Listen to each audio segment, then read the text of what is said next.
하나님 말씀은 요한복음 20장 19절부터 우리 23절까지 말씀이 되겠습니다. 주보에 이런 말씀이 나와 있습니다. 제가 봉독하도록 그렇게 하겠습니다. 요한복음 20장 19절부터 23절입니다.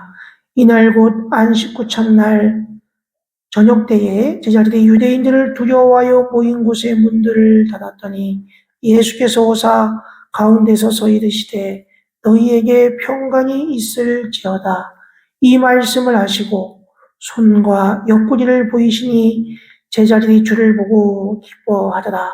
예수께서 또 이르시되 너희에게 평강이 있을지어다. 아버지께서 나를 보내신 것 같이 나도 너희를 보내노라. 이 말씀을 하시고 그들을 향하사 숨을 내쉬며 이르시되 성령을 받으라. 너희가 누구의 죄든지 사하면 사하여질 것이요 누구의 죄든지 그대로 두면 그대로 있으리라 하시니라. 아멘. 오늘은 부활주일입니다. 부활은 기독교의 기초가 되고 중심이 되는 사건이고 모든 그리스도인들의 소망이 되는 사건입니다. 예수 그리스도의 부활로 인해 우리가 영원한 소망을 품을 수 있었기 때문입니다. 그래서 오늘 제가 주보에다 적었지만 고린도전서 15장 20절 말씀에 보면 성경은 이렇게 말하고 있어요. 그러나 이제 그리스도께서 죽은 자 가운데서 다시 살아나사 잠자는 자들의 첫 열매가 되셨도다. 이렇게 되어 있어요. 그러니까 부활은 악에 대한 선의 승리이고 불의에 대한 정의의 승리이고 증오에 대한 사랑의 승리이고 죽음에 대한 생명의 승리인 것입니다. 그래서 이 부활 사건은 놀랍고 기쁜 소식이에요. 그래서 제자들이 이 목숨을 걸고 이 예수님의 부활의 소식을 전파했습니다. 자, 근데 오늘 이제 부활하신 예수님께서 절망과 두려움에 휩싸인 제자들을 찾아가서 그들을 위로하고 격려하고 용기를 불어넣어 주셨어요. 그리고 거기에만 그친 것이 아니라 앞으로 그들이 해야 될 일에 대해서 말씀하시면서 당부와 축복의 메시지를 전하셨습니다. 그래서 오늘 읽은 본문 말씀이 바로 그 메시지를 담고 있어요. 한 3가지 정도 말하려고 하는데요. 본문 19절과 21절에 반복해서 언급한 내용이 뭐냐면 너희에게 평강이 있을지어다 이렇게 말하고 있습니다. 자, 제자들이 예수 그리스도가 죽은 다음에 한 행동을 보면 두려움에 떨면서 문을 닫았어요. 오늘 19절 말씀에 보면 제자들이 유대인들을 두려워하여 모인 곳에 문들을 닫았다. 그러니까 문이나 문은 다 닫았고 꼭꼭 숨어다 머리카락 보인다. 이걸 했던 거예요. 제자들이. 자, 그런데 그때 예수님께서 제자들에게 오셔서 하신 첫 번째 말씀이 뭐냐면 너희에게 뭐가 있을지어다? 평강이 있을지어다. 이 말씀을 하신 것입니다. 지금 절망과 두려움에 휩싸인 그 제자들에게 희망과 축복의 메시지를 전하신 거예요. 자, 이 말씀을 들었을 때에 참 저는 놀랐던 게 뭐냐면 오늘 읽은 본문 말씀 20절 말씀을 보면 제자들이 주를 보고 어떻게 했다? 기뻐했다. 이렇게 말씀하고 있어요. 그러니까 제자들의 마음속에 있던 어두운 그림자가 사라지고 염려와 근심, 걱정이 떠나가 버린 거예요. 우리가 인생을 살아가는 동안에 마음의 평안을 유지하는 것보다 더 기쁜 축복이 없습니다. 잘 자고 잘 먹고 그 다음 제가 얘기 안 하겠어요. 여러분들 아무리 내가 많은 것을 가졌다고 해도 내 마음의 평안이었으면 삶은 늘 절망에서 벗어나지 못합니다. 여러분들 평안이 너무너무 중요해요. 근데 예수님께서 어떤 평안을 주셨을까? 오늘 요한복음 14장 27절 여기 보시면 뭐라고 되어 있냐면 한번 다 같이 한번 읽어볼까요? 주보를 한번 보세요. 주보 거기 보시면 너무 저를 뜯어져다 보시니까 제가 막 저를 너무 좋아하시면 제가 알겠는데요. 네, 이 주보에 보세요. 14장 요한복음 14장 27절 시작. 평안을 너희에게 끼치노니 곧 나의 평안을 너희에게 주노라. 내가 주는 것은 세상이 주는 것과 같지 아니하니라. 너희는 마음에 근심하지도 말고 두려워하지도 말라. 아멘. 여기 보면 평안을 너에게 주는데 누구의 평안을 준다? 예수님의 평안을 준다는 거예요. 왜냐면 세상에 주는 평안이 많아요. 네. 돈이 갑자기 들어와. 평안하지. 막 내가 지위가 막 올라가. 권력이 막 생겨.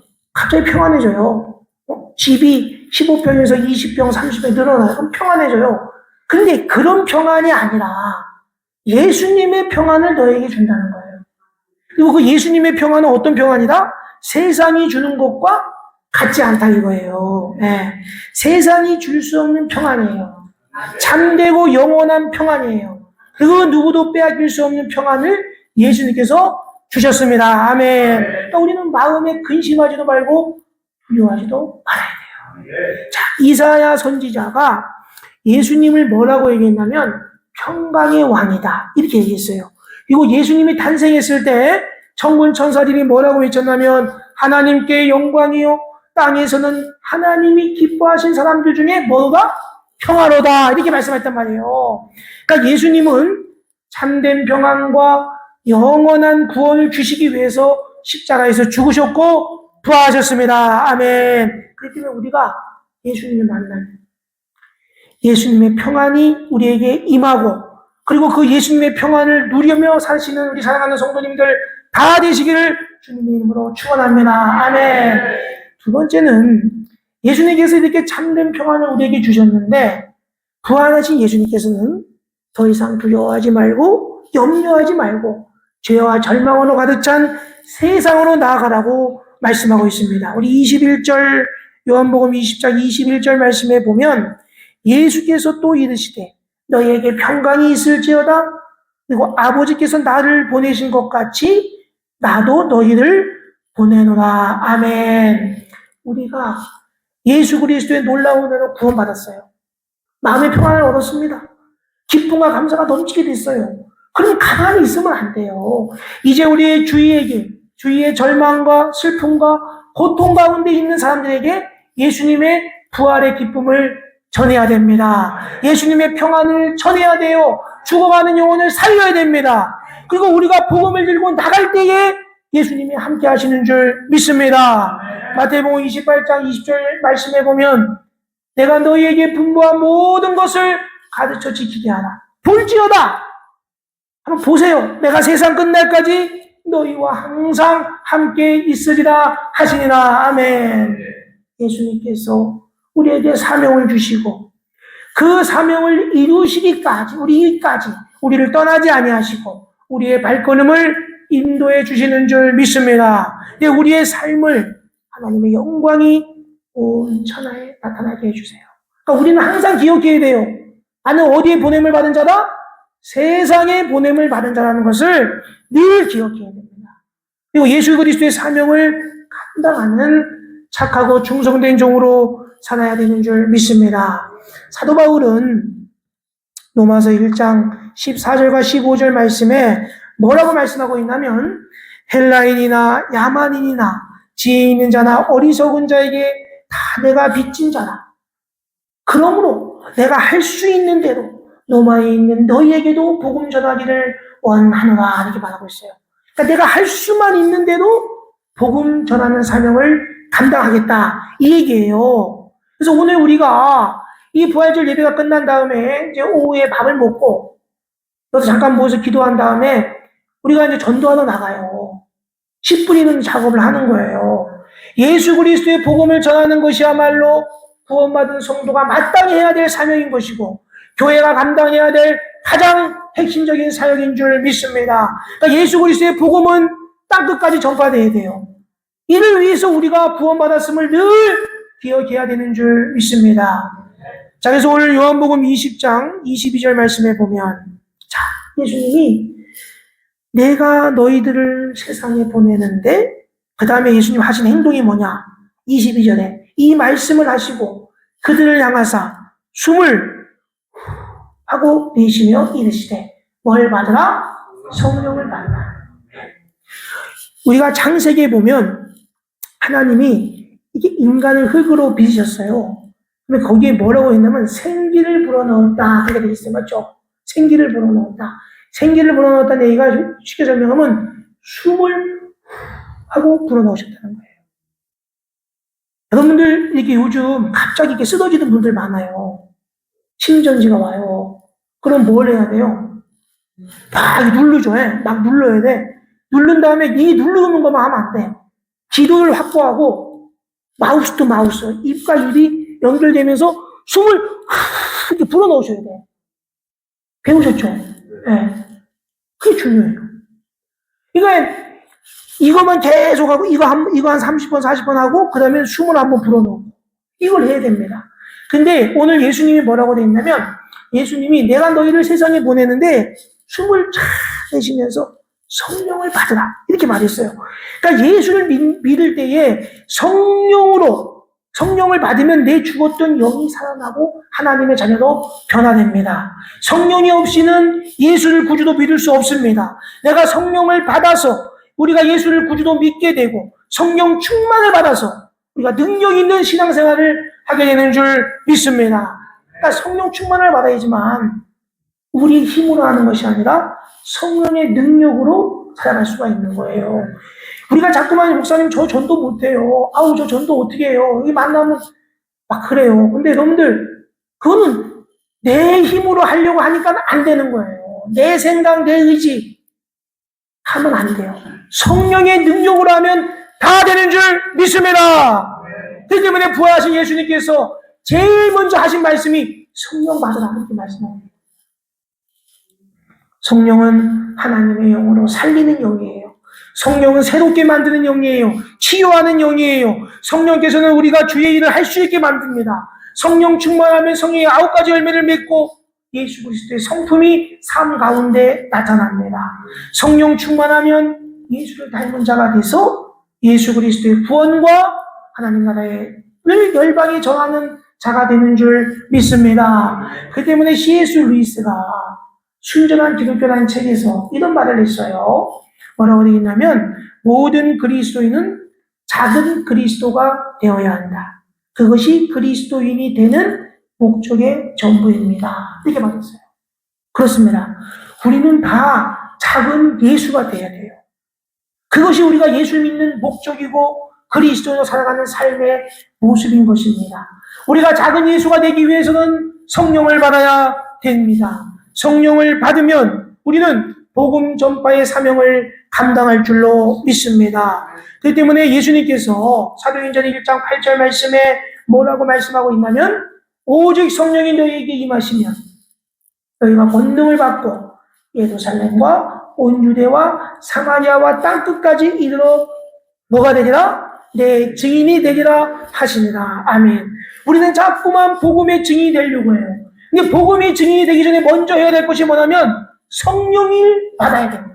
성령이 임해야 돼요. 성령이 임한 다음에 권능을 받아야 돼요. 그러면 우리가 내 증인이 될 수가 있어요. 예수 그리스도의 증인이 될 수가 있는 것입니다. 예수님께서는 사랑하는 성도님들이 이 부활주일에 성령 충만을 받아 복음의 증인으로 살아가시기를 원하시고 있습니다. 자, 그 다음에 마지막으로 23절에 예수님이 뭐라고 말씀하셨냐면 첫 번째는 너희에게 평강이 있을지어다. 두 번째는 내가 너희를 세상에 보내는데 성령을 받아라. 거기에 그치는 것이 아니라 세 번째는 23절에 다 같이 한번 읽어보겠습니다. 시작. 너희가 누구의 죄든지 사하면 사하여질 것이요.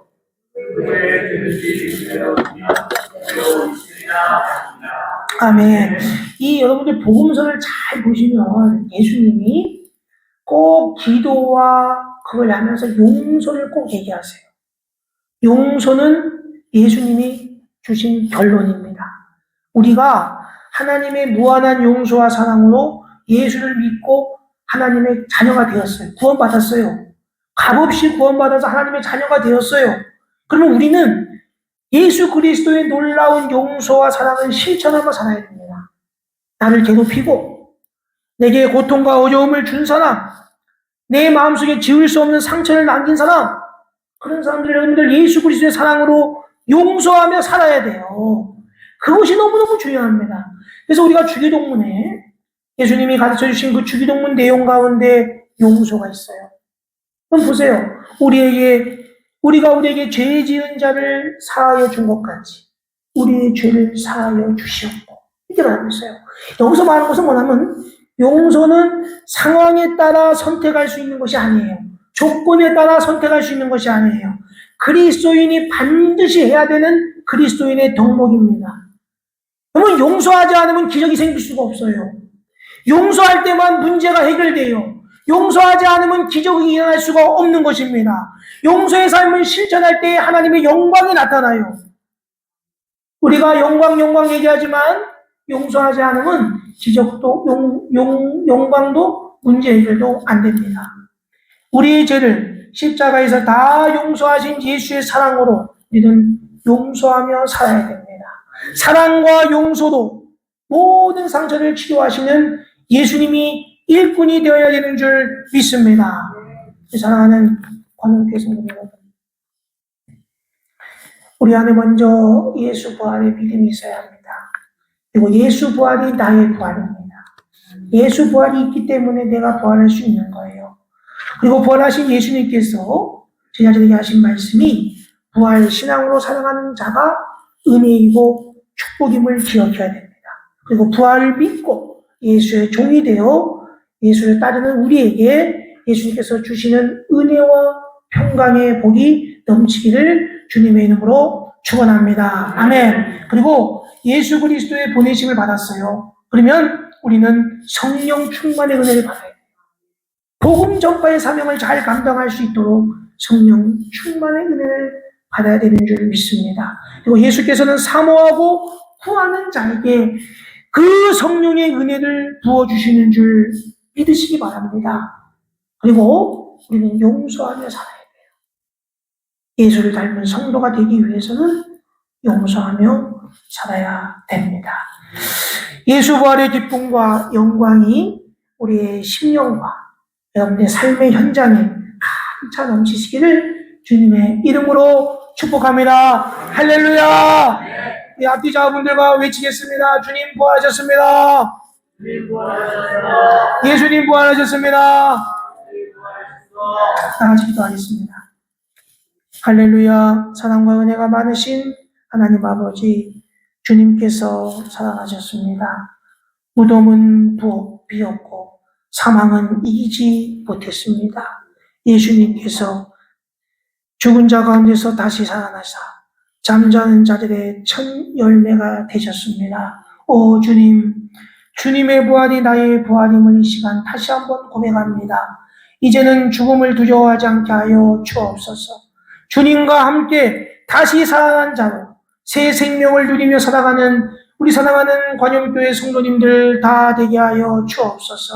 무엇보다도 우리 사랑하는 성도님들이 복음 전파의 귀한 사명을 잘 감당할 수 있도록 성령 충만의 은혜를 받게 하여 주옵소서. 성령 충만의 은혜를 받아 끝까지 주님이 주신 사명을 잘 감당하게 하여 주옵소서. 그래서 우리 사랑하는 관용교회 성도님들이 부활의 기쁨을 전하는 복된 증인으로 살아가게 하여 주옵소서. 예수님의 이름으로 기도하옵나이다. 아멘.